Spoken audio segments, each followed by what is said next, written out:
All right, I guess we can go ahead and start, and people will stroll in, I'm sure, when they get here. We'll continue our study in Luke. Last time, we kind of jumped ahead a little bit to chapter 2 because there we find some information about what's going on historically at the time. It's very important to look at some of that stuff as people will try and especially people who may not believe, may try and attack some of the biblical dates. They'll make it look like there's contradictions or discrepancies. And that gives us information as far as what is going on around this time as well. Good morning, everyone coming in. We're continuing on in Luke, so you can turn there. So when we have that information, we can understand things as we go through and move along it a little bit better. We'll get back to those details in chapter 2 and try and explain those further. I did want to clear up with a question that we had last time. I was kind of looking at the different months of Elizabeth's pregnancy there and got caught up in some of that. But as we can see, the angel delivers the message, and then Zechariah is made mute, and so therefore he was unable to speak the entire time of that duration. So I just wanted to clear that up. And then today, as we talked about last time, we're going to be going and getting into a really good and exciting prophecy that no doubt Luke has in mind here. It's no accident that he is bringing up the angel Gabriel. Of course, God has inspired him to do so. God wants him to mention that. But then that only leads us to the question, why does God want him to do that? Well, because God has already talked about this angel before. At a specific time, a prophecy was made, and it's exactly the time frame that Luke is covering now, which is the birth of Christ, his ministry, and then eventually his death and his resurrection. So we're going to go to the book of Daniel, and then we'll make our swing right around back to Luke. And so as you guys turn to the Old Testament book of Daniel, we just want to remember, and I'll just put it this way because I want to be straightforward with how people actually feel about it. A lot of people view prophecy as boring. And I'll say it that way because, what does it matter? What does it have to do today with how we live? And what does it have to do with our Christian life? We're going to be here in Daniel 9 today. We're not going to keep staying here in Daniel chapter 9. We are going to address it today. But on that note, our task is not only to believe the gospel, it is also to share the gospel. Why is prophecy important? We might need no evidence to believe in Jesus, us who are sitting here today. We may have no problem. Yeah, I read the gospel, I heard the eyewitness accounts, and I believe it. It all matches up. On the other hand, there are people coming from a totally different setting. And when we're talking about sharing the gospel with people, they need a reason to believe in it. Now you may say, well, look at creation, look at all these things. But we are given the task to give these evidences of our faith to people. So when we preach that message on Sunday morning, we talk about evangelizing, sharing the message of Christ. But obviously the question that makes it difficult for us as individuals is, how do I do that? What if I don't have the answers to these questions? What evidences can I give to people when they ask? And so we may find history exciting, some of us. Some of us may find it boring. Some of us might find the prophecies extremely interesting. Some of us could care less. But the fact remains, that is the evidence that God chose to give, and it's a magnificent evidence because it shows that God knew the future and He had the power to make those things happen. But that's the evidence He chose, and by learning these things, we may not find them exciting, or maybe we are thrilled about them. but we can give them to people, and I believe we will all see these are evidences that will become undeniable. For instance, many people will want to go straight to science, but science deals with how things work now. And when you go far enough back, there becomes too many questions sooner or later. But when we have verified things that happen in history, and we have all these people hundreds of years beforehand talking about this Christ, this Messiah figure, and everything that the Bible said was going to happen, happened in Jesus Christ, how does somebody answer that? Well, there is no answer. The only answer is that God knew the information beforehand. And so that is the reason why we want to visit this today. But make no mistake, this has a lot to do with what Luke is talking about. Luke is talking about Christ, the birth of Christ, and what he's about to do. Luke has given the historical dates of when this happened, and he mentions Gabriel because the last time Gabriel appeared was in this book of Daniel, and what that should do is show us that everything that God had prepared is now going to happen in the Gospel of Luke. And so it's great evidence for unbelievers.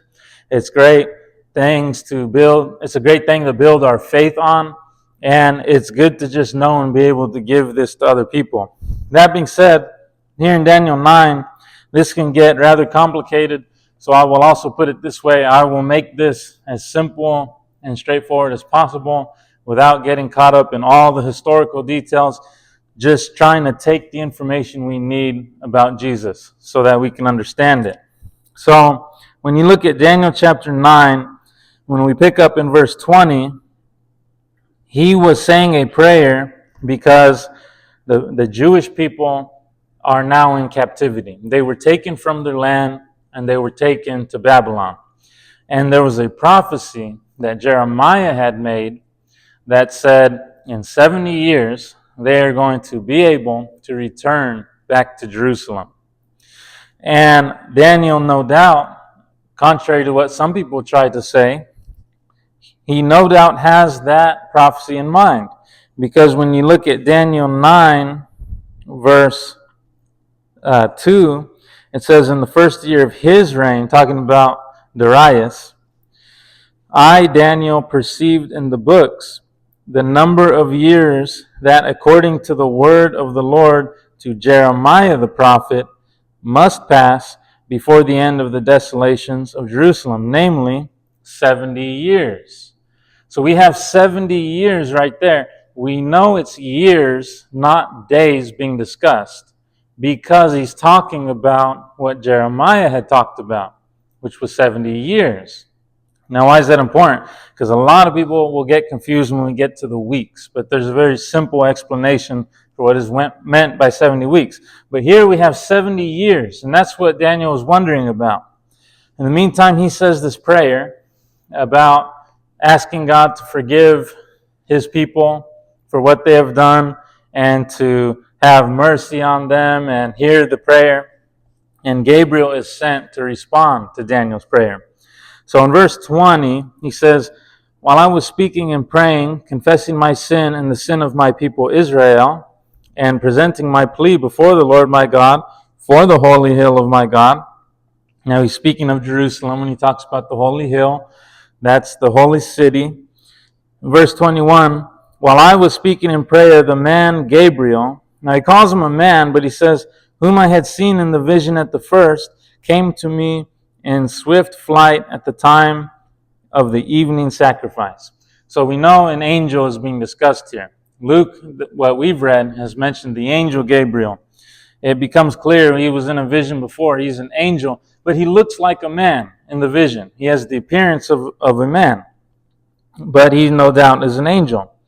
So, verse 22, he made me understand. Let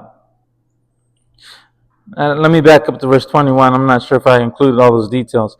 The man Gabriel, whom I had seen in the vision at the first, came to me in swift flight at the time of the evening sacrifice. So swift flight, that just shows us more that he's an angel. He made me understand, speaking with me and saying, O Daniel, I have now come out to give you insight and understanding. At the beginning of your pleas for mercy, a word went out, and I have come to tell it to you, for you are greatly loved. Therefore, consider the word and understand the vision. So now we have the context. Now in verse 24, 70 weeks are decreed about your people and your holy city. Now before we go on, let's make this simple. What is meant by 70 weeks, and how do we know that? Well, we saw at the beginning of chapter 9, he's already talking about 70 years, right? But to find the meaning of the 70 weeks, all we have to do is go back to Genesis chapter 29. So if everyone would go to Genesis chapter 29, and we have this famous story of Jacob, Leah, and Rachel. Jacob had served 7 years so that he could marry Laban's daughter Rachel. Of course, he is tricked, and we could get all into a variety of reasons of why that is. And it ends up being Leah. And then in verse 25, it says, And in the morning, behold, it was Leah. And Jacob said to Laban, What is this you have done to me? Did I not serve with you for Rachel? Why then have you deceived me? Laban said, It is not so done in our country to give the younger before the firstborn. Complete the week of this one, and we will give you the other also in return for serving me another 7 years. So the week of this one, 7 years, complete another week, another 7 years. There's no doubt he's not talking about 7 days a week. He's talking about 7 years. And the reason this is because in that language, in the Hebrew, the word is just 7. And so years, days, that's all implied. You have to understand by the context. Is he talking about days? Is he talking about years? 7 of what? And so the wording is complete the 7 of this one, and I will also, and then complete the other 7, and I will give Rachel in marriage. So it can be seen here that when this word is used, it just means 7. And by looking at that, we can determine back in Daniel chapter 9 that the 70 weeks is simply a bad translation. It should be 77s, especially since we've already seen that earlier 70 years is already what's being discussed. And so there in Genesis 29, he meant 7 years. And here in Daniel 9, he mentions 70 years. And so down in verse 24, proper study would lead us to the conclusion it's 70 sets of 7 years, right? And so 77s, verse 24, are decreed about your people and your holy city, which is Jerusalem. Now he's going to give 6 things that must happen. To finish the transgression, number 1. To put an end to sin, number 2. And to atone for iniquity, number 3. To bring in everlasting righteousness, that's number 4. To seal both vision and prophet, number 5. And to anoint a most holy place, number 6. So these 6 things, in other words, they do not just end when we look at the death of Christ, the death of the Messiah. The death of the Messiah, of Christ, is just one thing being discussed here. Really, the prophecy is about all 6 of these things. Now, but when you go further down, you see where he says in verse 27, this is him giving more details. He, talking about the Christ, because in verse 26 he said this Christ, or yours might say this anointed one, this king, shall be cut off and shall have nothing. Talking about the death of Christ. Well, in verse 27 he says, he shall make a strong covenant with many for 1 week. Now our minds already go back to Jeremiah 31, verses 31 through 34, where God told his people, I will make a new covenant, not like the covenant I made with the fathers on Mount Sinai, talking about the old law of Moses, the 10 Commandments. But this covenant, he said, I will write on their hearts. So if this Messiah, this King, this Christ is going to make a covenant in verse 27, it cannot be that old covenant, the law of Moses, that was made all way back on Mount Sinai.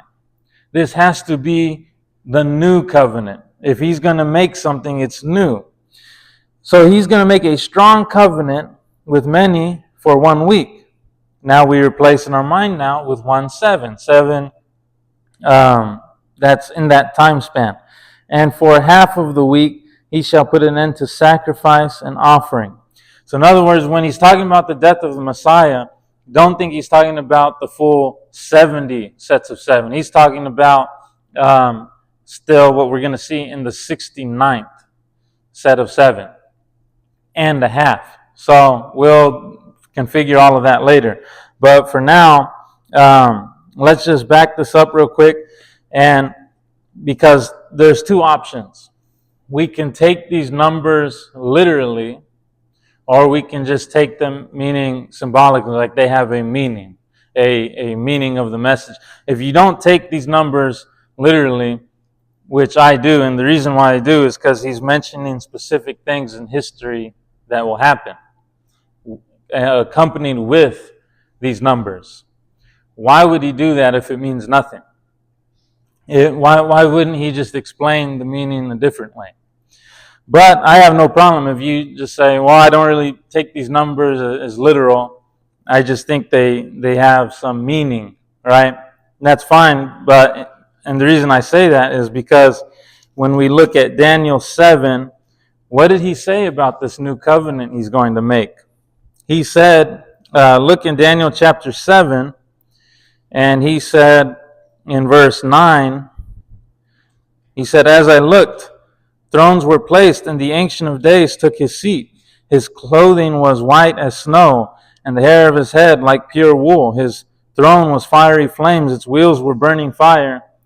A stream of fire issued and came out from before him. 1,000,000 served him, and 10,000 times 10,000 stood before him. The court sat in judgment, and the books were opened. Now in verse 13 he said, I saw in the night visions, and behold, with the clouds of heaven there came one like a son of man. Now that's the title Jesus constantly used about himself, the Son of Man. And he came to the Ancient of Days and was presented before him, and to him was given dominion and glory and a kingdom, that all peoples, nations, and languages should serve him. There's the promise God made to Abraham. All the nations will be blessed in you. His dominion is an everlasting dominion, which shall not pass away. In his kingdom, one that shall not be destroyed. So this kingdom is not like the other kingdoms discussed in this book. One kingdom rises, one kingdom falls, another rises, another falls. This kingdom that this Son of Man, this King of God will establish, will be an everlasting kingdom. It will never pass away. But when will this be set up? Well, when we get to verse 23, he said, thus he said, as for the fourth beast, there shall be a fourth kingdom on earth. So the beasts are these kingdoms, which shall be different from all kingdoms. And it shall devour the whole earth and trample it down and break it to pieces. As for the 10 horns, out of this kingdom 10 kings shall rise, and another shall rise after them. He shall be different from the former ones, and shall put down 3 kings. He shall speak words against the Most High, and shall wear out the saints of the Most High, and shall think to change the times and the law, and they shall be given into his hand for a time, times, and half a time. But the court shall sit in judgment, and his dominion shall be taken away, to be consumed and destroyed to the end. And the kingdom and the dominion of the greatness of the kingdoms under the whole heaven shall be given to the people of the saints of the Most High. Now that's God's kingdom. His kingdom shall be an everlasting kingdom, and all dominions shall serve and obey him. What's the point? When will these kingdoms be, the fourth one especially, when will it be given over to the kingdom of God? During the time of that fourth kingdom, the fourth beast. So now all we got to say is, who is that fourth kingdom? Well, the first one, we know the context in Daniel is Babylon. In chapter 8, we know who the other kingdoms are, because when we look in chapter 8, and this is why I say we can just take the information that is important to us and look in Daniel chapter 8, and then the interpretation of the vision begins in verse 15, and in verse 20, he says, "As for the ram that you saw with the two horns, these are the kings of Media and Persia, and the goat is the king of Greece." Well, in the vision, the goat kills the ram. So if the ram is Media and Persia, they come after Babylon. So Media and Persia is the second kingdom. Who is the goat who kills them? Greece. That's the third kingdom. At the time, writing in 600 BC, Daniel doesn't know who the fourth kingdom is. So he just says the fourth one. Historically, we know who that kingdom is who came after Greece. We know who was reigning during the time of Jesus, and that was the Roman Empire. In other words, even if you don't take the numbers in Daniel chapter 9, regardless, Daniel is still saying that the Messiah will come during the time of that fourth kingdom, the Roman Empire, after Greece has fallen to them. So you still have that time frame of when the Messiah, the Christ, will come. But let's go back to our section now.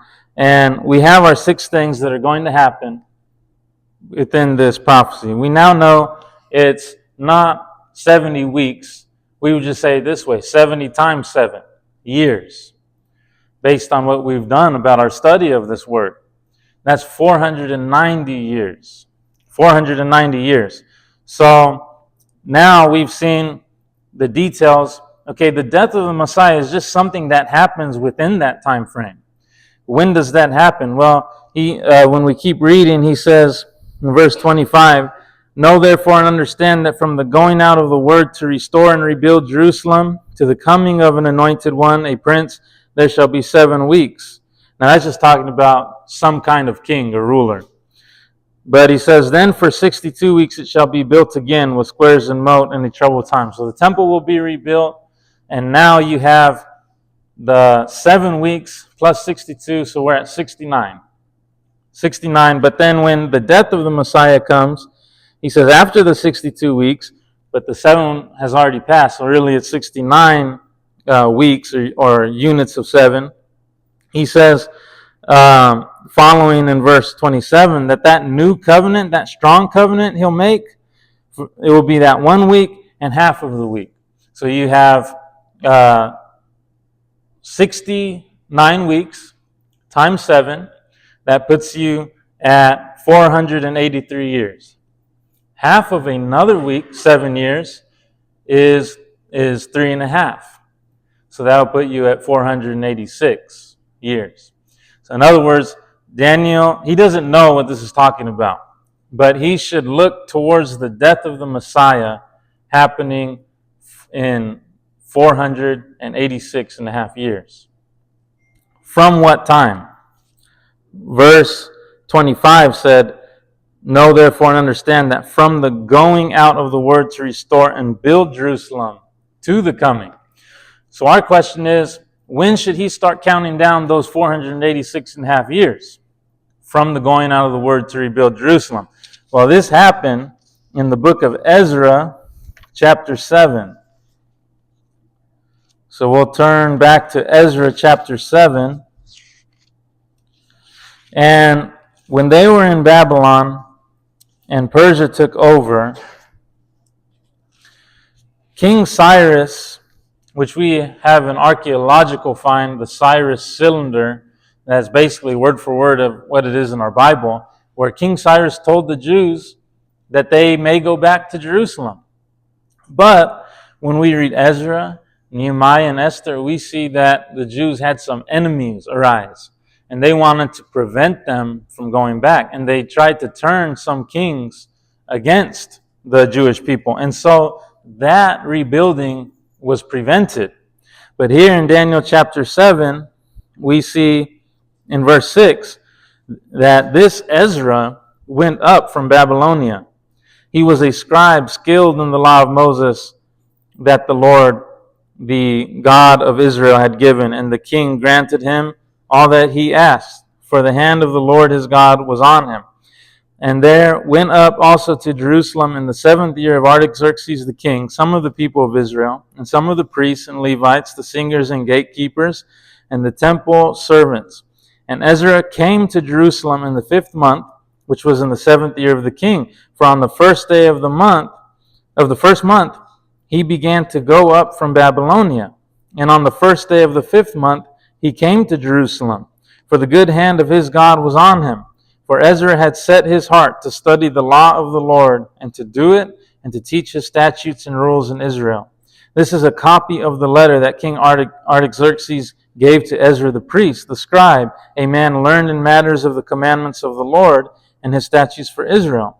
Artaxerxes, king of kings, to Ezra the priest, the scribe of the law of the God of heaven. Peace, and now I make a decree that any one of the people of Israel, or their priests or Levites in my kingdom, who freely offers to go to Jerusalem, may go with you. For you are sent by the king and his 7 counselors to make inquiries about Judah and Jerusalem, according to the law of your God, which is in your hand, and also to carry the silver and gold that the king and his counselors have freely offered to the God of Israel, whose dwelling is in Jerusalem, with all the silver and gold that you shall find in the whole province of Babylonia, and with the freewill offerings of the people. And the priests vowed willingly for the house of their God that is in Jerusalem. And then he goes on there about what they can bring back for the rebuilding of Jerusalem, the resettling. And then in chapter 8, we see those who returned. Now, we've traced when all of this has happened, and we know that this specific decree was in 458 BC when it actually happens, but we know no date can be precise when we look at historical dates. So you have what's possibly by the time they actually got that decree, 457. Now here's the point. Daniel was told from that time, and then the 69 and a half weeks, which is 486 and a half years, the death of the Messiah. So if you take that date, 457, and you go forward 486 and a half years, you land, really it's 29 and a half, but then you're being too specific with half a year and what time. You get to 30 AD, which is the exact year based on the information Luke has given us that Jesus was crucified. You have him being born during, like we talked about last time, during the reign of Herod the Great. Herod the Great died in 4 BC, so it must be before then that he's born. We're told from the gospel writers that the ministry of Jesus was for 3 years, and that he was 30 years old when he began his ministry. That, fast forward 33 years, that has a crucifixion date historically of 30 AD. And by the way, there are no scholars, in the secular world even, the majority of them, almost all are agreed. He was either in 33 AD crucified or he was in 30. But the historical dates we find in Luke line up with a date of 30 for his crucifixion. Now, Daniel has no idea what any of this means. He's confused after he's given this prophecy. And even God said in that prophecy, this is for a later time. Seal up the vision. He's just giving him more information. He doesn't know it. He doesn't even know who the 4th kingdom is. He doesn't know it's Rome. All of this was given 600 years before the birth of Christ. But the reason I bring it up is because here in Luke, we see that angel Gabriel, the same one who delivered that prophecy, is back. And now we're finding out that if Jesus is born during the reign of Herod, he's born in 4 BC, 33 years later, it's going to be 30 AD, and he's going to be crucified. What's going to happen when he's crucified? The atonement of sacrificing bulls and goats of that old law is going to come to an end, just like Daniel wrote. And what's going to come? The new covenant that Jeremiah predicted in Jeremiah 31. I will make a new covenant, not like the covenant I made on Mount Sinai, but this covenant will be written on their hearts. Well, that's a new covenant. And the only, how everything played out from the time they go to rebuild Jerusalem and get that word to how this all played out, there is no way that you can write it off as a coincidence. So I'm not going to pretend like you could, this is a very summarized version. You could study all of this and do this math yourself and everything.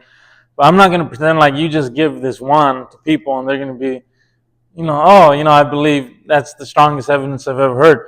It is absolutely strong evidence, though. And when we take that and we look at the new covenant that Jeremiah would be said, when we go to Isaiah chapter 53 and see that Isaiah said, just like how Daniel said this Messiah was going to die, but Isaiah goes into more detail, saying he will be a lamb led to the slaughter, and he will be crushed for our iniquities. And all these things, he was rejected of men. And when we see everything these people said, and now we have a precise date given us, we know it wasn't put together randomly. We know these prophecies weren't just, let's create some myths. We know it's no coincidence that every piece that each individual prophet gave as time went on perfectly fit together and was fulfilled on that cross. We know that cannot be explained by natural means. We know there's no way to naturally explain that. There's no way to make that a coincidence. There's no way to say these are just random books. And so what I am saying is sometimes we can get caught up into the debate. Science versus evolution and all these things. Great information there. But sometimes when you engage in those conversations, it's just a big discussion, a big argument, going back and forth, different view. They start with the view that there's a natural explanation for everything. We start with the view that the explanation is that there's a creator and he made things a certain way. But why not just use some of the evidences that the apostles used and said, what about all these things that were said about Christ before Jesus was ever born? What about the fact that he completed and fulfilled every single one? How do you explain that? And I'll tell you what their explanation is. In the scholar field, they say he must have written that later. Daniel wrote that later. They say Isaiah, there were two authors of Isaiah. There were two Isaiahs, one who wrote the first half, one who wrote the second half. When you ask for evidence why they say that, you know what they say? They say Daniel did not know about Greece, what they were going to do. He could not have known about Rome. Therefore, he must have written it later. You see, their whole reasoning is, I don't believe God exists.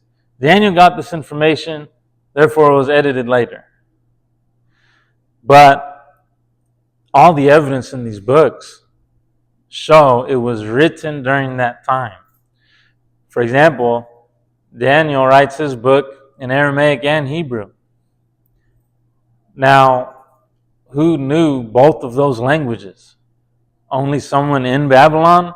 There were people who knew Hebrew, but my point is, only someone who lived in Babylon, where Aramaic was the common spoken language, and people knew about it, but they also knew of the Hebrew language, so there was a reason for him to write in that as well. It makes perfect sense if Daniel wrote it 600 BC in Babylon. It makes perfect sense. And that's where he claimed to write it. He doesn't know about Rome, so he doesn't write about it. All the evidence, and by the way, when you look at the Dead Sea Scrolls which were found, you still have a completed Old Testament more than 200 or more years, even using carbon dating, before Jesus was born. So how do you explain the prophecies then? Either way, you have specific dates, specific locations, prophecies of what would happen with Jesus' birth, his life, his death, and his resurrection, and his ascension. And the only explanation is that God knew about it beforehand and he gave it for men to write down so that we would know that it is an everlasting, all-knowing, all-powerful God who put this plan of Christ into action. And it was all to save us for sins. So that's all. That's kind of like a one-time study. We're obviously not studying the book of Daniel. If we were, we could make a lot of those other details make sense. All I wanted us to see was that the things that we're talking about the death of Messiah line up as far as how and when it happened in history. So some of that might be leave some questions, but I think it can be seen, and you can find those things online too. You just kind of got to be careful of where. But this is not new information or only something I'm saying. This has been known in the Brotherhood for a long time. It's probably not just talked about as frequently now. And I think that's kind of a push that we've gotten away from the prophecies and we focused a little more on faith in the New Testament. But we need to focus on faith in the New Testament and how to live our lives. But we need to know what our faith is based on. We need to know the foundations so that we can give these things to other people. And also, maybe it's because people have been a little more hesitant to try and find answers to the arguments that these atheists and there's atheists and agnostics, what they say about these prophecies. And maybe there's a little intimidation there. But when we study it for what it is, we have the answers to these questions. So that's my point for going there. Meanwhile, we already kind of visited some of those things the last time about now the time is fulfilled in Luke. These things have taken place, and now it's time for Jesus to be born. So Luke makes sure we know that the angel Gabriel, that same one who gave the prophecy, has come to Zechariah and Elizabeth first to say the one who was to prepare the way will be born, and you will name him John. And John the Baptist will prepare the way for this other one. And then he comes to Mary, and he says, you will be the one to bring the Savior into the world. And Luke wants us to know it was during the time of Herod the Great, and it was before Quirinius was the governor of Syria. We kind of talked about that in Luke chapter 2, verse 2. Maybe I'll just touch on that so it's fresh in our mind, and then we'll close for today.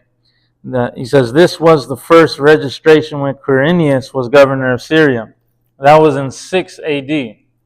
So if you have it first census, it seems like a contradiction. Herod is reigning in 4 BC.